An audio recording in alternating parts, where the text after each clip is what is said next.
became the gruesome crime scene overnight in what's being dubbed the deadliest mass shooting on U.S. soil. 64-year-old Stephen Paddock holed himself up in a casino hotel room with 10 guns, where he shot down on concert-goers below, massacring 50 and wounding at least 200 others. As more details slowly emerge about the event, sickening details linking Obama to the crime scene has just surfaced. Breaking news is hitting the airwaves fast and hard about the Las Vegas shooter, and some of this news links directly to Antifa.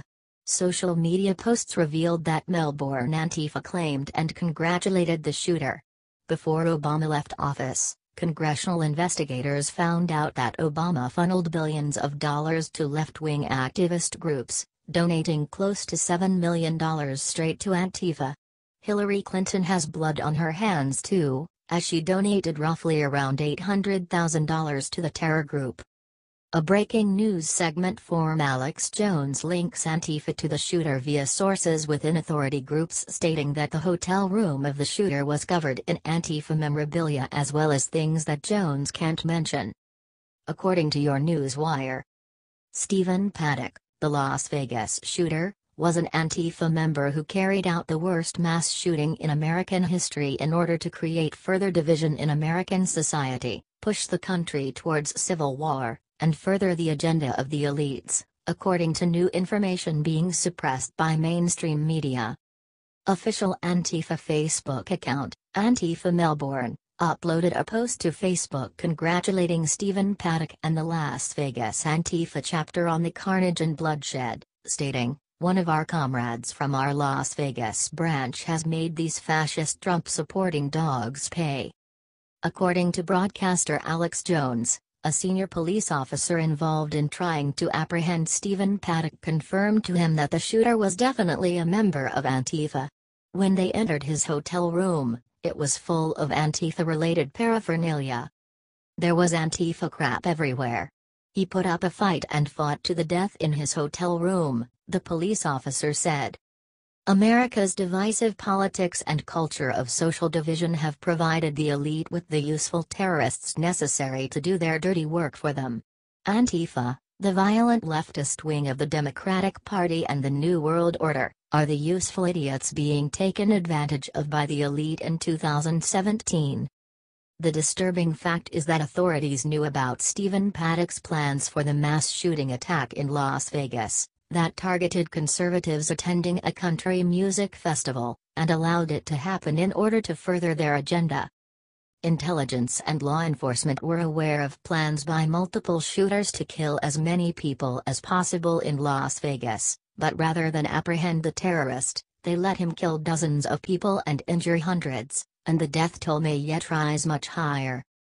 Police scanner audio includes reports of multiple shooters, with reports that gunmen fired from the Mandalay Bay and gunshots in the Cesar and Bellagio.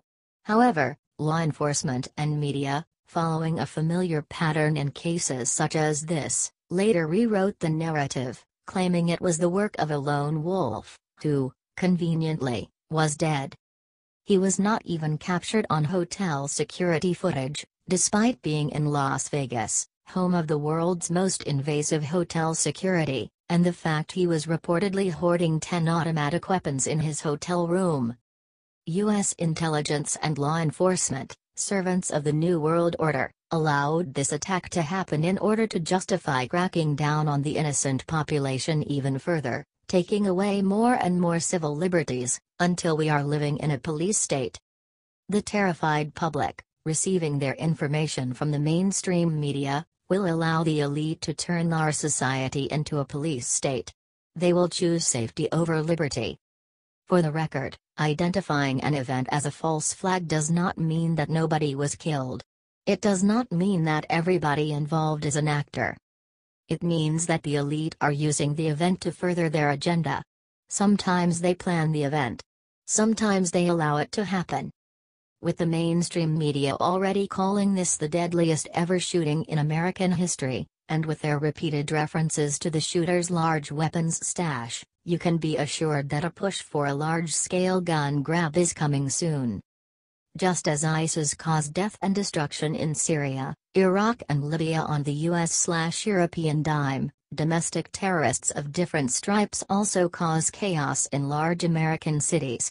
This is all part of the plan to destabilize the free world and take away civil liberties, privacy and the right to a decent life. The Las Vegas attack has eerie similarities to previous false flag events on American soil, San Bernardino, Orlando, Boston, Charlottesville, as well as the Paris terror attacks of November 2015. The American false flags, as well as the Paris and Manchester false flags, are all dominoes that fell, as orchestrated by the New World Order, as part of a master plan that aims to destroy the Western world as we know it. Terrorists are walking freely into our countries and being allowed to perform barbaric acts that terrorize good, law-abiding citizens. Local citizens are being turned into useful idiots, performing equally barbaric acts to sow division in society. In some cases, law enforcement and intelligence actually assist the terrorists. The New World Order marches on. Sources are claiming the NFL is set to be the next target in a wave of domestic terror that is set to get worse. First young girls, then music fans, next football fans. Crisis and catastrophe will be the order of the day, as the elites march us towards a police state and a new world order. While the terrorists are allowed to roam free, and violent domestic citizens are used to further the elite agenda, we will be the ones imprisoned.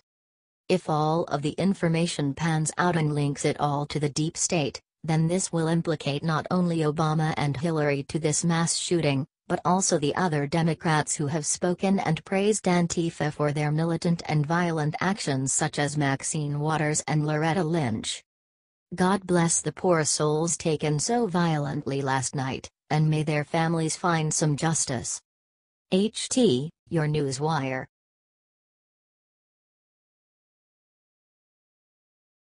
Mattis issues new orders to military. What's under full review has liberals stunned speechless.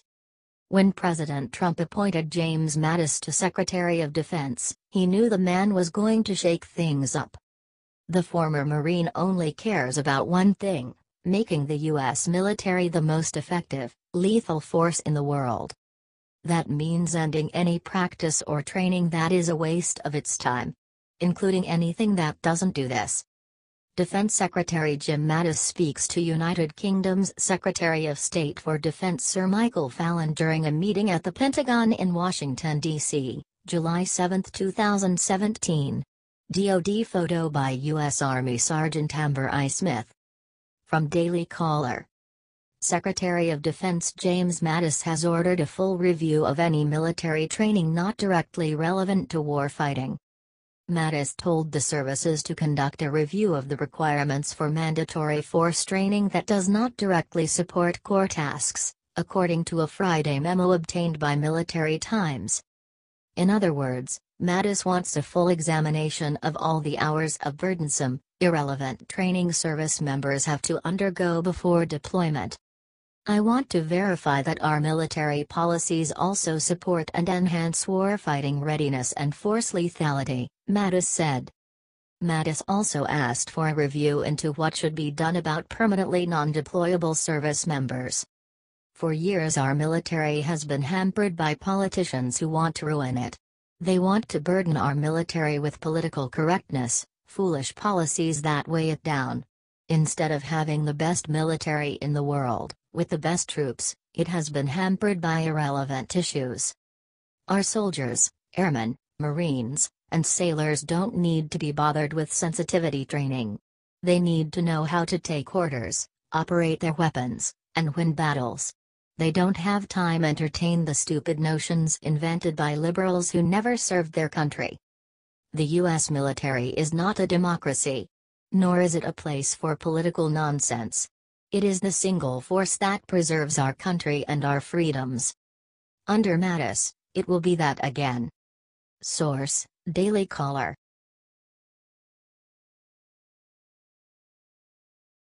Onlookers floored by what they just caught a truck hauling away from concert shooting today. The horrific scene that took place just feet from the Mandalay Bay Hotel and Casino in Las Vegas is still being sorted through. With far more questions than answers in this hour, the country is trying to process what took place. Now, witnesses on the scene who lived to talk about the horror of what was supposed to be a fun festival are now revealing what they saw being hauled away from the country's largest massacre in modern history, which left them speechless. It's interesting that of all the mass shootings which have taken place since the Columbine High School shooting on April 20, 1999, the Mandalay Bay Massacre this weekend is seemingly receiving the least amount of coverage, or coverage that's seen, despite it being the largest in modern history. We as a country can come together as one in this time of mourning to work together to prevent such atrocities from repeating. Instead, the silence is deafening and divisive, and mainstream media seems to refuse to show what witnesses expose they saw being hauled away in the back of a pickup truck. If the purpose of squelching coverage of a sadly horrific event is to unify the nation, the effort backfires. After weeks of divisive protests giving overpaid sports stars endless coverage for their supposed statement on unity, real gestures of humanity were happening but not being seen since they happened on a sudden battlefield, not a football field. After one man rained down literal hell on thousands of people, victims showed a resolve to help each other that needs to be seen. It took an unassuming couple in his truck to do what an entire season of NFL kneelers could never accomplish but will get far less coverage for the gesture. Louder with Crowder reports. After the horrible shooting in Las Vegas that has left Americans at a loss for intelligent words, it's easy to lose hope in humanity. See breaking: Las Vegas shooting kills 50, leaves 400 injured. And Hillary Clinton takes aim at NRA silencers after Las Vegas shooting. Especially with the leftists crying gun control before the situation has been fully assessed. But along with great tragedy, hope rears its sparkly head. One couple used their truck as a makeshift ambulance because that's what being a human is all about. Leftists, take note, this is real compassion. No shouting in protest. No crying about guns. Taking real action to help real people with real issues. If you really want to help America, you'll start volunteering, working hard to improve the lives of those around you. Protests, of any kind, don't come near what this couple in a truck did with actual action. It didn't matter what the victims' individual politics were, who they voted for, what agenda they personally abided by and wanted for the nation, or what they thought their ancestors suffered. Their actual suffering was all that mattered in that moment. The American spirit came through when it mattered most, and that's what needs to be seen. There is hope for humanity. We all just have to choose the right protesting choices, Louder with Crowder continued. Also, get refreshed on your gun savviness. You'll need it dealing with idiotic leftists over this shooting. It's disturbing that liberals, who act like they care about humanity and unity, will only use a tragedy to their advantage if they see an opportunity. They hit the gas on this one with preaching for gun control, squelching all free speech about what's really happening with this horrific event, to give precedence to their push. When the gun control argument didn't seem to pick up steam, the conversation on social media practically came to a halt, and that's not because nobody was talking about it. Tragedies should never be used for anything other than a reality check of the world we live in today. However, there are always helpers in the hell, and they are the real heroes. The human spirit needs to be seen. It inspires more than kneeling on a sideline ever will to truly accomplish unity, if that's really the goal of these sports stars. This couple in a truck didn't care who or what race you were when they suddenly became first responders to ensure there were more survivors than victims. They didn't care who was there to catch them on camera, since their actions weren't about making a statement, it was only about making a difference. Please share to get the attention out on those who deserve it, the heroes in a hellacious situation, not the ones kneeling on a sideline and thinking that's what makes a difference, because it doesn't.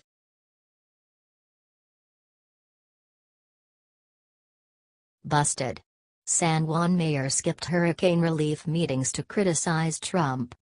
After earning praise for his handling of the hurricanes in Texas and Florida, President Trump is now being criticized, mostly by Democrats, for his handling of the devastation in Puerto Rico from Hurricane Maria. Much of that criticism is based on the word of San Juan Mayor Carmen Yulín Cruz, who is claiming we are dying as a direct result of Trump's ineffective handling of relief efforts. However, it now appears Cruz is not only lying about the dire circumstances, she is not even actively participating in organizing relief efforts in her city. A report by Alex Pfeiffer and Peter Hassan of the Daily Caller has revealed that Cruz is not even meeting with federal officials to coordinate relief efforts. Instead, she appears to be making time to go on television to criticize President Trump instead. In one interview, she claimed Puerto Rico is on the verge of genocide because of Trump. Cruz's lack of effort is being exposed by the mayor of Guaynabo, Puerto Rico. Angel Perez says Cruz is not attending meetings with officials from the Federal Emergency Management Agency, FEMA, and other federal agencies. He sees a far different effort, although he admits the circumstances are challenging. From the Daily Caller. Mayor Perez told the DC that the story Cruz is telling the media doesn't mesh with what he has seen from the federal government. My experience is different. I have been participating in different meetings at the headquarters of FEMA and our government, and the help is coming in, and right now my experience is different from hers. I'm receiving help from the government, we are receiving assistance from FEMA. I got people over here helping us with applications for the people that have damage in their houses. And we have here in Guaynabo, we have thousands of people that lost partially or totally their houses, said Perez, who is a member of Puerto Rico's New Progressive Party. Perez's comments echoed what FEMA Administrator Brock Long said on Saturday. Long defended Trump's tweets blasting Cruz and indicated that Cruz has failed to connect with the FEMA command center set up on the island to help with the relief effort. When asked about Cruz's genocide statement, Perez said, "I don't know why she is saying that. What I can tell you is my experience. She is not participating in any meetings, and we had a couple already with the governors and with representation of FEMA and of HUD, of these whole federal agencies that have given us help, and she's not participating in those meetings, and some mayors from her political party have been participating, so I don't know why she is saying that. My experience is very different." Fox News' Geraldo Rivera challenged Cruz in an interview, the video of which is posted below. He points out that while efforts in Puerto Rico are lacking, the circumstances are far different. He points out that logistics in getting aid to an island are harder than it was in Texas and Florida. However, he points out that he sees no one dying from starvation and thirst, as Cruz suggests. What are your thoughts about the San Juan mayor and her comments about Trump? Let us know in the comments section below, and in addition, share this on social media.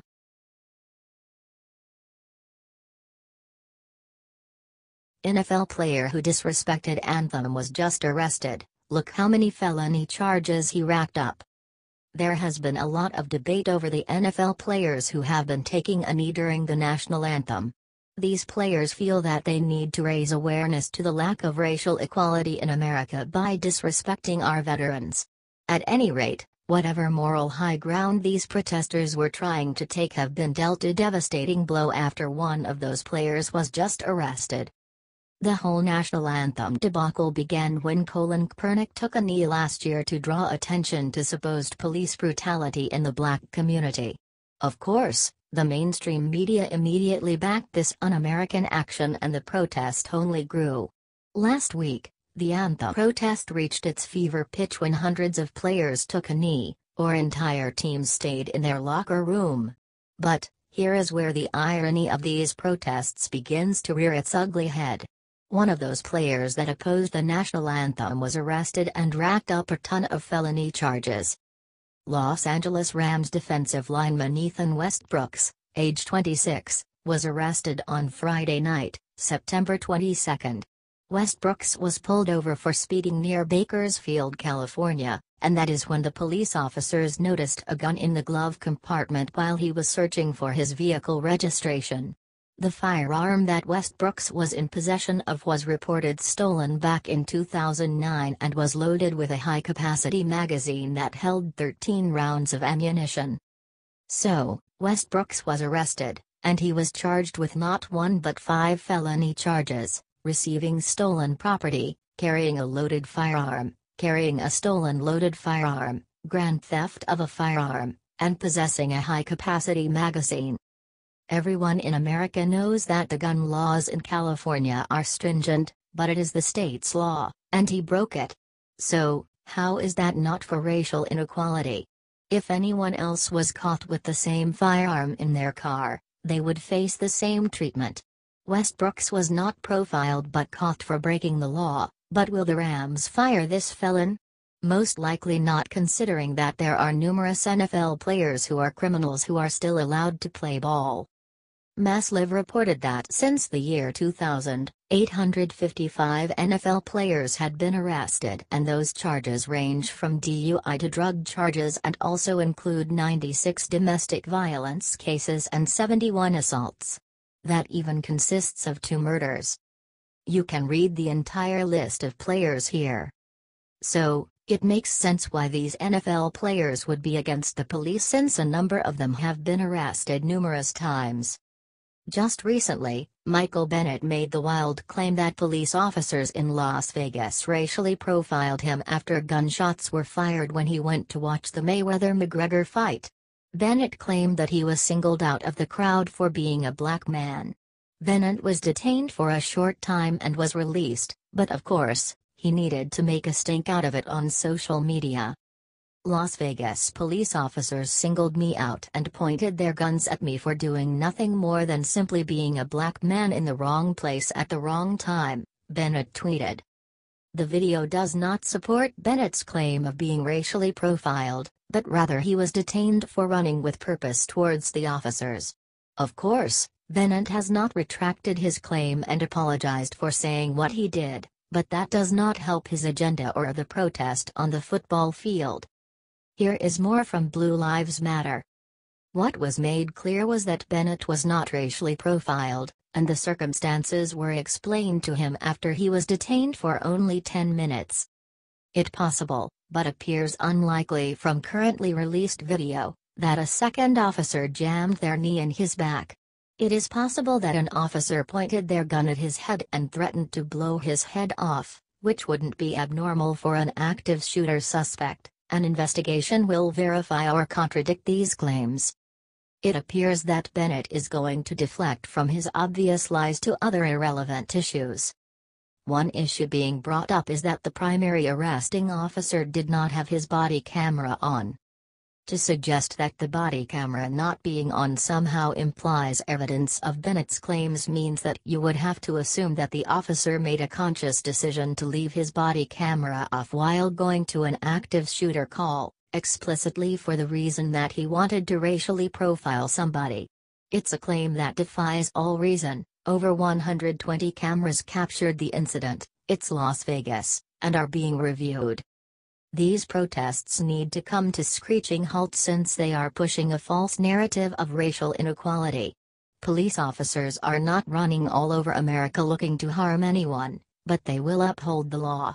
There are people in the world who want to divide the country by pitting Americans against each other, and that cannot stand anymore. If this infighting continues, it will only be a matter of time before America falls apart, and we cannot allow that to happen. Blue Lives Matter, the Federalist Papers. Join the Support Our Vets, boycott the NFL and their sponsors' Facebook page by liking it, and share if you're boycotting the NFL and the companies that support them.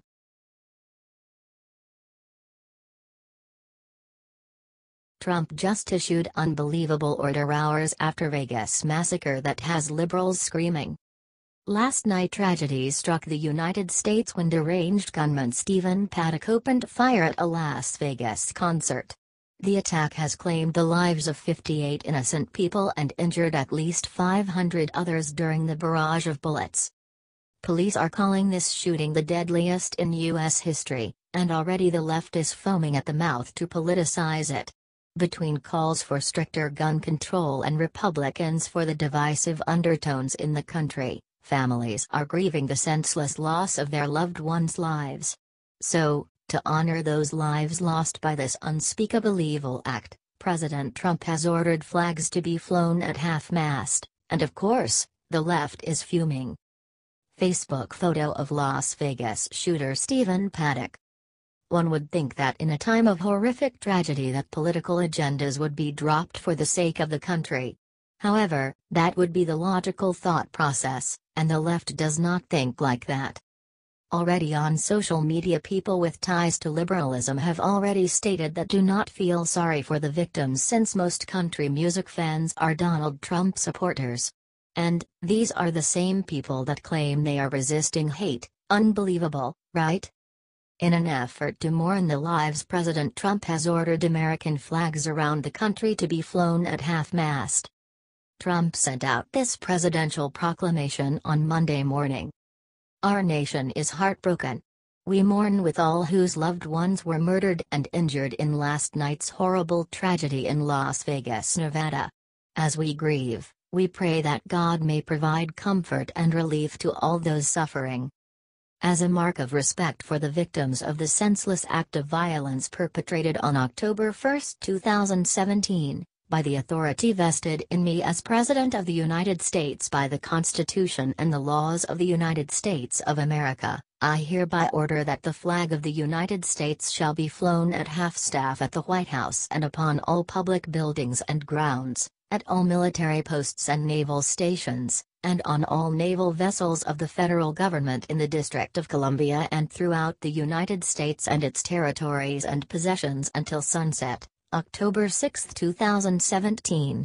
I also direct that the flag shall be flown at half-staff for the same length of time at all United States embassies, legations, consular offices, and other facilities abroad, including all military facilities and naval vessels and stations. In witness whereof, I have hereunto set my hand this 2nd day of October, in the year of our Lord 2017, and of the independence of the United States of America the 242nd. Donald J. Trump. The speech and his proclamation was incredibly heartfelt and should be respected, but the left is not able to do that. Here is just a sampling of some of the comments found in response to the presidential proclamation. It appears that those on the left are so blinded by their rage for President Trump that they are incapable of feeling for victims of this tragedy. In fact, just earlier today a top legal executive at CBS, Haley Jeffman Gold, said she is not even sympathetic for the victims of the shooting at a country music festival in Las Vegas on Sunday night. Thankfully, soon after these vile posts were discovered, CBS network made the choice to let her go.